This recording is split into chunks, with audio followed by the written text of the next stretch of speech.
wengi wao wanategemea porojo, wanategemea uongo, wanategemea ukora. Kwa sababu wanajua ni watu ambao wamekwisha, ni watu hawezi rudi kwa viti, ni watu ambao wananchi wameondokea kwa sababu ya usaliti. Watoto wetu hawasaidiki. Leo hii tunaongea na nyinyi, watoto wengi wako kwa mitaa.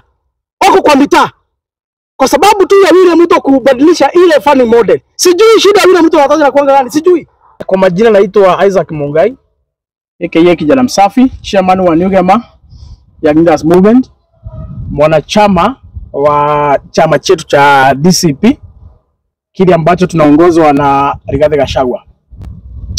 Na nimekuja hapa kwa sababu iko maneno niliona jana ikiendelea kule Machakos County, mahali ambapo kunaitwa Mavoko constituency, na nikaona huyo mbunge amechaguliwa kule Mavoko anaitwa Patrick Makau, akijaribu hapo kulecture Gachagua, akijaribu kuongea mbaya hapo.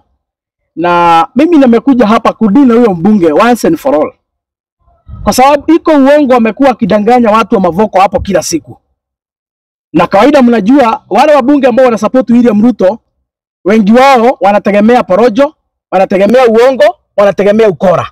Kwa sababu wanajua ni watu ambao wamekwisha, ni watu hawezi rudi kwa viti, ni watu ambao wananchi wameondokea kwa sababu ya usaliti. Na mimi nilishangaa sana siku ya jana, naona hapo huyu mwizi anaitwa Makau mtoa hapo, anaitwa Patrick Makau, analipwa mama 10 ati wachukue bana hapo waandamane, ati kwa sababu Rigathi Gachagua alienda huko Machakos akaambia watu wa Machakos msijaribu kuchagua wasaliti. Akaambia watu wa Machakos heri mkae na gavana wenu, gavana ambaye ni Wavinya Ndeti, kuliko mkuje kuchagua huyu mwizi anaitwa Patrick Makau, mtu ambaye ni msaliti, mtu ambaye anatembea na William Ruto, yule ambaye amenyanyasa nyinyi. Na nikaona Makau mtu ameongea karibu hata analia hapo akisema sijui ati Rigathi Gachagua ni mtu ambaye ni mwenda wazimu. Unajua alikuwa anaongea na Kikamba, nafikiria tutaelewa Kikamba. Nendo tabi ya Makau. Etha kwe mundu wina nduka, niwe wina nduka. Etha kwe mundu ndia, wewe ndia. Mundu tunaisie. Na etha ni chama cha Wiper, etha ni chama cha DCP, etha ni chama cha DAPK. Kui mundu ukasakua na siamaila sikwatanete opposition, utembea na William Ruto kuiye. Etha utinda na William Ruto, etha wikinyita William Ruto, etha we mundu wokenga ndume William Ruto, etha we mundu wakuya wikinyoi kuliko sakua. Onetha we Wiper, onetha Kalonzo niwe party leader wa chama cha Wiper, kira wasakuya na choku kuma boko 2027 kuikebera cha ngabana ukona kuma sako nduka sakwa othi kwe William Ruto mwekare nake enda kuongama na UDA ongame na UDA, lakini nenda tabia mbaito andu maitu mama Machakos mwikete kile kusakwa kinyei, mwikete kile kusakwa alama tembea na William Ruto. Nime Makau aikenga na yasia ai ila Mavoko kwa na ubomoaji ai endie kwa Rigathi atabia Rigathi sijui na mutethesie ai kuongamia ubomoaji wa nomba ile cia ubomoa kuma Mavoko. Nendo kuria Makau, nendo kuria Makau, unawa weka illegal demolition, unaweka illegal demolition, unawaongamie illegal demolition kuma Mavoko. Ai President William Ruto usimwetha nake, unawanengamie order andu maitu Mavoko mbalo njwe. Ai William Ruto usimwetha nake, kila walata cia gwe Gachagua walata cia chao. And if Makau Mutwa, you're not a hypocrite, if Makau Mutwa, you're not a hypocrite, you know very well the order for the demolition of Mavoko people came from the office of the president, Bwana William Ruto. Na kama order ilikuwa imetoka kwa William Ruto, ulikuwa unaendea nini kwa Rigathi Gachagua? Rigathi Gachagua hangesimamisha ubomoaji ambao imeamrishwa na rais. And by the way, Makau inani ndia kini kingendire ni mundu babaipio. Ela mwarunga cia Rigathi binge mwaisia one of the allegation niwe kuongamia illegal demolition one of the key allegation, and it is so evident, Wakenya wanajua, uko bunge Patrick makao mahali na kuanga uko bunge. Mlisema ya kwamba Rigathi Gachagua alikataa kutii boso wake William Ruto ya kwenda kusimamia watu wabomolewe. Na kama mlifukuza yeye kwa sababu alikataa kwenda kusimamia watu wabomolewe, kwa nini tena unakimbia Machakos kuambia watu wa Mavoko ya kwamba eti wakati rais alikuwa anabomolea watu ulienda kwa Rigathi ya kusaidia akakufukuza? Hiyo ni upuzi, hiyo ni ujinga. Ana kwe mundu wandoka makao niwe na ndoka. Eza kwe mundu ndia eza kwe mundu ona neno obungu niwo kwetio neno obungu. Eza kwe mundu ona kenga andu maitu mababoko niwo kwetio kumakenga. Tabia andu mababoko owo umatabie ona kwende umatabie kile chende umatabie mundu sumutembeana ke kingichu ke to William Ruto nicho chanenge ni order andu maitu mababoko moronjwe andu maitu mababoko meke wa irigo demolition tabia andu Machakos owo na ngutabie kuikibira cha gavana ukakwata Machako kuikibira cha gavana ukakwata kana ukasakawa Machakos kiu olwe pio kiu bisa kwata. And this, we have to agree these things, by the way, with political leaders in the opposition, be it Wiper, be it DCP, be it DPK, be it Jubilee, or any other party that is going to be in a coalition with the parties in the opposition. Anybody, any member of parliament ambaye anafuata William Ruto, hakuna tikiti atapata kutoka kwa hizo chama. Hakuna chama cha Wiper, nikwambia sahi Patrick Makau, hakuna chama cha Wiper hakitaunga mkono mtu ambaye anafuata huyo mwizi. Chama cha Wiper hakitapatia tikiti mtu ambaye anafuata huyo mwizi, huyo muuaji, huyo mkora, huyo conman mwenye ameleta hii shida yote iko katika nchi ya Kenya. Now that is what we are going to do, even in the DCP, even in the DPK, vyama vitu vyote katika upinzani. Kama wewe kazi yako ni kufuata William Ruto, kazi yako ni kunyanyasa wa Kenya, kazi yako ni wizi, ulaghai, sahau na tiketi. Sahau na kusimamishwa na hizo vyama. Kwa hivyo, wacha kulialia ukiambia watu Rigathi alikuja hapo akaambia watu wasikuchague. Hatuongei tukiwa kwa chupa, hatuongei kama tumejificha. Governor wa Vihiga Ndeti of Machakos County 2027 Wiper itamuunga mkono. Wewe haujulikani, kaa kwa huyo mwizi, kaa kwa huyo mulaghai, kaa kwa huyo conman, kaa kwa huyo muuaji, muendelee kufinyilia wa Kenya. Lakini usikuja hapa kuleta sisi ukituambia mambo mengine. Nisikia ukisema ya kwamba hata saa hii mswada ingeletwa tena ya kufukuza Rigathi Gachagua utamfukuza tena. Hakuna mswada inaletwa tena. Hiyo ilifanyika na ikaisha. Ile mswada inaletwa ni yako Machakos ya kusimama kiti ya ugavana na watu wa Machakos hawatakuchagua sababu Akamba si wajinga. Akamba tu ndia. Nimesikia chaende na nikasikia mjinga mwingine anaitwa Mutua hapo. Aithi ukenga Akamba ayamatabasia aikira chatuma maikakwatwa maendeleo. Era Rigathi wa serikali ni aimaima kwetwa maendeleo ni president. Mundu Rigathi ni wasia. Mumbe kesi nesa mbaya mugamba. Ni mutamye kali kawo. Mumbe kesi nesa mutamye kawo. Mutua amukenga kila muthena. Aikira chatuma William Ruto ndakokio Akamba ni kwete maendeleo. Ainundu Rigathi Gachagua ni wa mubata. Ni walea. Ni mukuria ati Akamba ni mukuria ati kumaira Rigathi walongiswa serikali-ini twende tomina mwaka na ndu twende tomina mwaka mukwatete chao William Ruto amwetete chao sindu ya Rigathi wacia na ndu ni walongiswa serikali-ini na mwaka wende othera William Ruto aetete chao kama aluku kawe keta mutuai DSU yabe niwe kibetie kibese kumaira Rigathi wenukie aetete William Ruto ku marameana maetete lelo siana maetete keuba maetete leuba maetete mbesa ku ikindu maetete Akambane kumwe yari kijiwe mia serikali ni kuikindu maetete kuni mutabia Akamba mweke okengwa na sinduisi manena sinduisi moka kumukenga suma akwe William Ruto na William Ruto niwe watabisie mutuse aete impeachment motion ya Rigathi kenda akonithania Akamba na Ekuyu era William Ruto wamanie Akamba ni manakwatanie na Ekuyu na mana sababu ya kindu kitawagema ila William Ruto amanie kau na amana Kalonzo mende vuko maimwe mena rigiji nibo waumisia mwetu se ato emotion ku bunge kutwekane akamba ona ni mome na thina kutweke akamba ni mome tumeka korojari gathe but ekane mutabie kauni tu amanie, and that is why we said hatutatenganishwa na nyinyi na hawa kora kauni tu amanie tene na nicho tu amatabisi ona mwete mutu se ate motion ya korojari gathe gwata ni wa kamba na ekoyo ndethera esunde thera tukwata ni teki gwata ni ya Kalonzo mena rigathe esunde so thera kauni mutabia kamba andu baitu nemuye mwikitikiro kengwa mikora isu inye isu inyendile isu dia isu gwa matoisu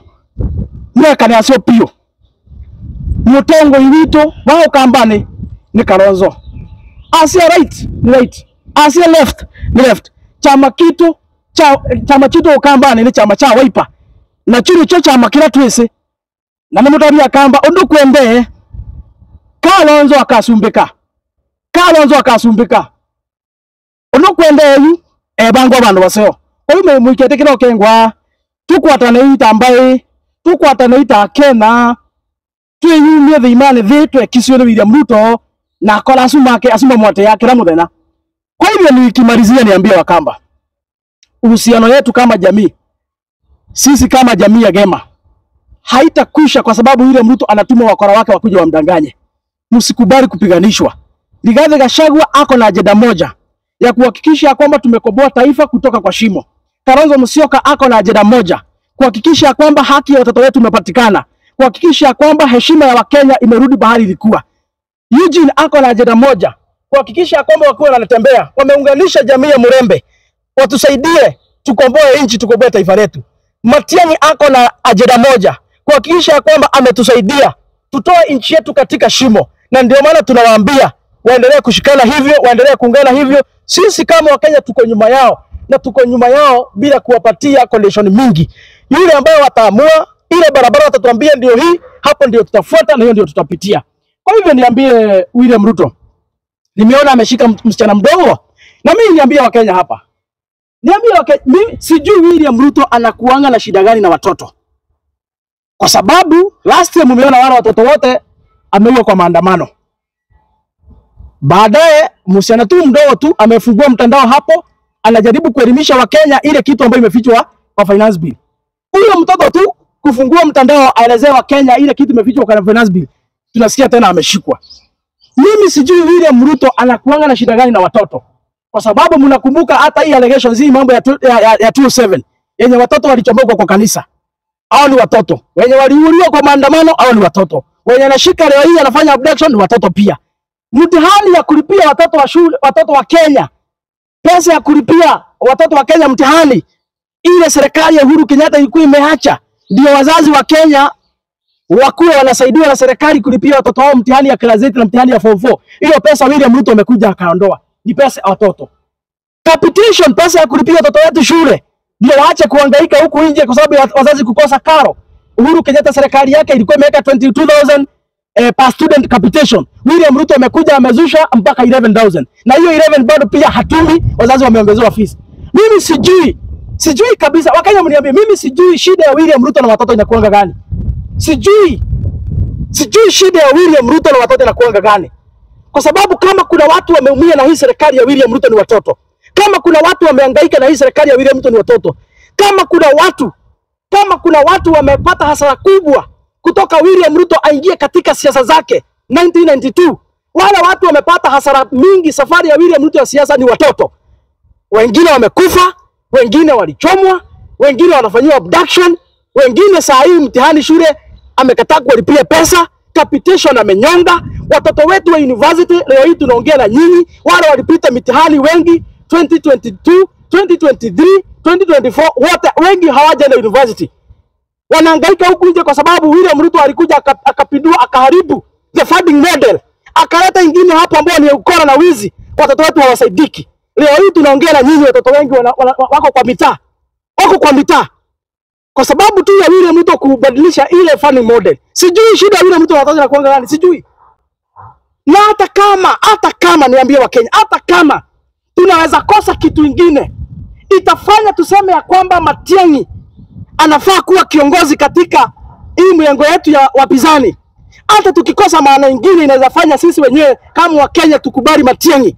Tukumbuke ya kwamba Matiang'i ndiye alisema ya kwamba machifu wote wazunguke kwa kijiji, wakipata mtoto ambaye hajaenda shule ashikwe apelekwe shuleni na serikali mlipie. Wakati Matiang'i alikuwa Minister for Education, wakaongea na serikali ya Uhuru Kenyatta na Rais Uhuru Kenyatta, walisaidia sana watoto wetu kusoma. Kumbukeni ya kwamba wakati Uhuru aliingia katika mamlaka, it is only primary education that was free, but the secondary education haikuwa ya bure. Watoto walikuwa wanategemea CDF ama basari. Lakini vile ambavyo Uhuru Kenyatta waliketi na Matiang'i akiwa Minister for Education, walikaa chini wakatengenezea watoto wetu elimu, na high school ikafanyiwa kuwa bure. Na kumbuka ya kwamba iko siku hata Matiang'i aliambia maprinciple shuleni, heri hata mnyime mtoto githeri lakini asifukuzwe kwa sababu hajalipa pesa ya chakula, kwa sababu tuition fee serikali ilikuwa inasimamia kila kitu. So ile pesa kidogo tu mzazi alikuwa anafaa kulipa. All the day secondary school in Kenya ilikuwa tu pesa ya chakula. Na kumbuka Matiang'i akiambia maprinciples, hata kama mtoto mzazi wake ameshindwa kulipa hiyo pesa kidogo ya chakula, heri mnyime mtoto chakula lakini asifukuzwe, wacha akae shuleni asome. Tulikuwa na serikali ilikuwa inapenda watoto. Serikali ya Uhuru Kenyatta akisaidiwa na Matiang'i ilikuwa serikali ambayo walikuwa wanapenda watoto.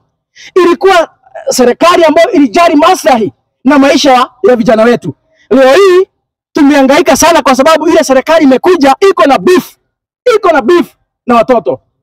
Na niambie millennials na wale ambao pia ni wazazi, hata kama tutakosa kitu kingine ya kufanya William Ruto aende nyumbani, ukumbuke uchungu ya mtoto wako yule ambaye unateseka ukisomesha. Ukumbuke uchungu ya mtoto wako yule ambaye unajaribu kutengeneza akue kitu.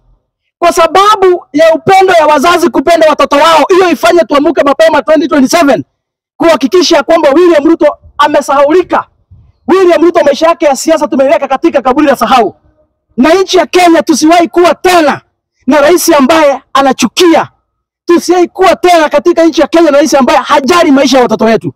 Kwa sababu bila watoto hakuna taifa. Bila watoto hakuna nchi. Bila watoto hatuna kesho. Kwa hivyo niambie watu wetu, hata tukikosa kitu kingine itafanya, unajua nasikia wale watu upinzani wakisema hatuna agenda. Ni sawa, hatuna agenda. Hata kama hatuna agenda, nyinyi hata hamjai kuwa nayo. Heri sisi tuko na agenda ya kupeleka William Ruto nyumbani mwenye anaua watoto wetu. Heri sisi tuko na agenda ya kupeleka William Ruto nyumbani mwenye anafanya abduction ya watoto wetu. Heri sisi tuko na agenda ya kupeleka William Ruto nyumbani mwenye ameharibu masomo watoto wetu wanahangaika. Nyinyi hakuna agenda mko nayo isipokuwa kuchinja, kuharibu future ya watoto wetu. Hata tukikosa kitu kingine ya kuwafanya tuwapeleke nyumbani, kwa sababu ya hiyo tutaamuka mapema na tutawapeleka nyumbani ili tuokoe maisha ya watoto wetu. Kwa hivyo basi nizame nikimalizia, nitachukua swali moja ama swali mbili nikimalizia. Na niambie watu ya kwamba wale ambao wanasema sijui mambo ya DCP, tulifaa tukue na launch siku ya leo.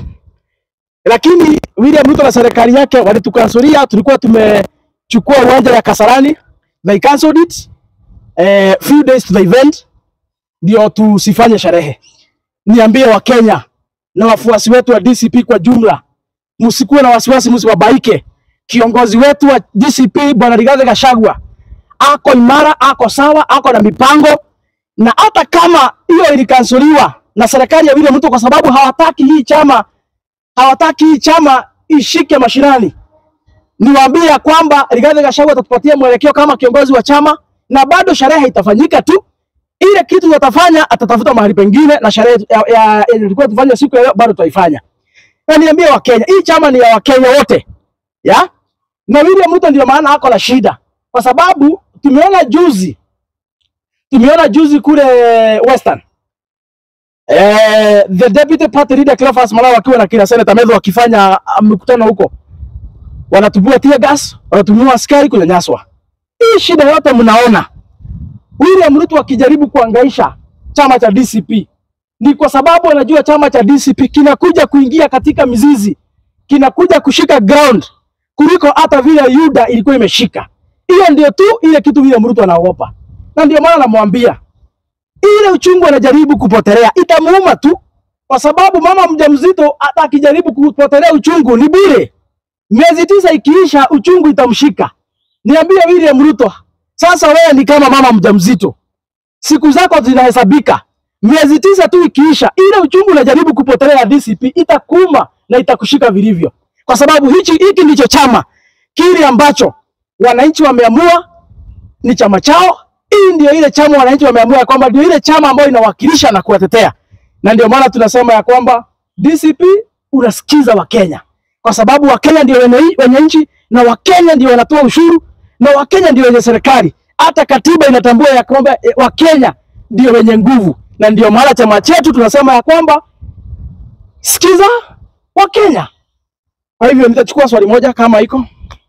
Tuliona Raila ali apologize kwa Wakenya. Je, mliweza kuchukua hiyo apology? Hakuna apology tunaweza chukua ya bwana William Ruto, kwa sababu hatuambii anaomba msamaha kwa nini.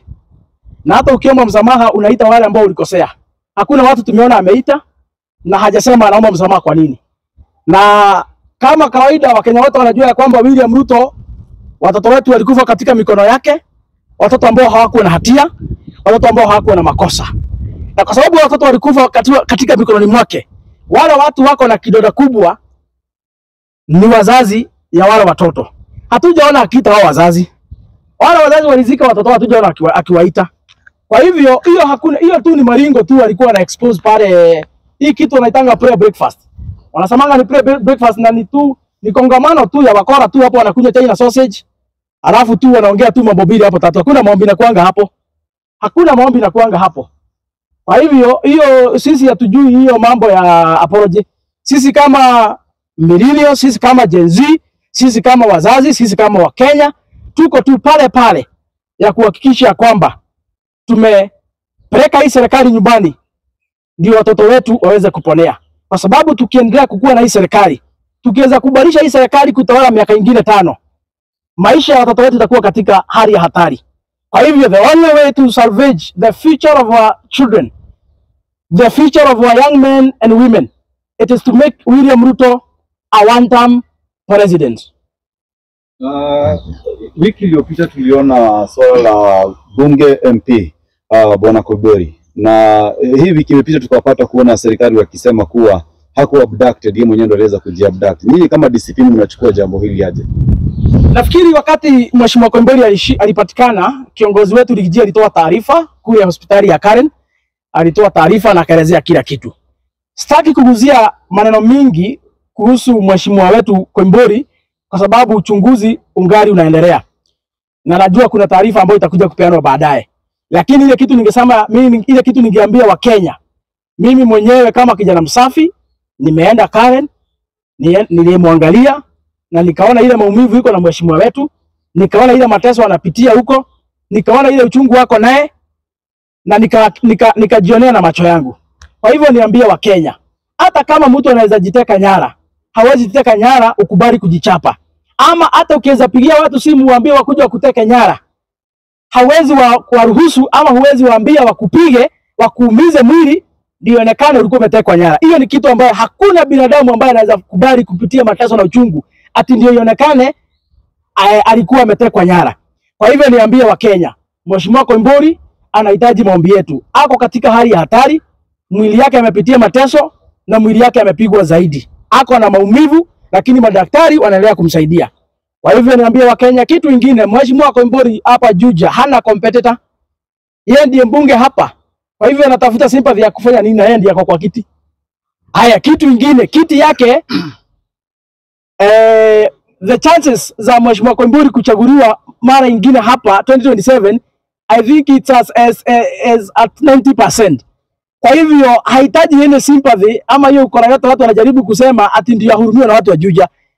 Kobori hajachaguliwa kwa sababu ya kuhurumiwa. Alichaguliwa 2021, amechaguliwa tena 2022 mara ya pili, atachaguliwa tena mara ya 2027. So hakuna mahali anahitaji ati sympathy ama huruma ati ndio watu wa Juja wamchague. Wanamchagua tu kwa sababu ile kazi amewafanyia. Na hata Wakenya wanajua Kaimburi ndiye alikuwa mbunge wa kwanza kusema ya kwamba zile pesa wabunge walilipwa kwa sababu ya kupitisha finance bill. Yeye ndiye alifichua hiyo sina akatangaza bila kuogopa. Hii mambo ya kuimpeach the deputy president, yeye mwenyewe alikataa akasema zile pesa zilikuwa zinapeanwa, lakini akasema watu wake hawajamruhusu kwenda kupiga kura ya kuimpeach deputy president. Kwa hivyo alisikiza Wakenya. Kwa hivyo kama iko mtu ambaye ako na uhusiano mzuri na Wakenya na watu wamemchukua hasa ni Mheshimiwa Kaimburi. Kwa hivyo hahitaji hizo drama zote tunajaribu kuambiwa hapa ati for the sympathy. Hakuna kitu kama hiyo. Cha muhimu ni mjue ya kwamba ako na maumivu, ameteswa zaidi, ako na uchungu, lakini anaendelea kushughulikiwa na madaktari. Kama Wakenya tuendelee kumuombea. Asante. Kama hakuna kitu kingine tutamalizia hapo. Mungu awabariki wa Kenya, tuendelee kushikana, tuendelee kutetea nchi yetu, tuendelee kukosoa serikali bila kusurutishwa na bila uoga. Na wale ambao wanajaribu kuzua msinunue wa Kenya. Hii nchi ni yetu, tuko na haki kisheria ya kuongea na kukosoana kwa sababu hiyo ni katiba. Asanteni sana, Mungu awabariki na abariki nchi yetu.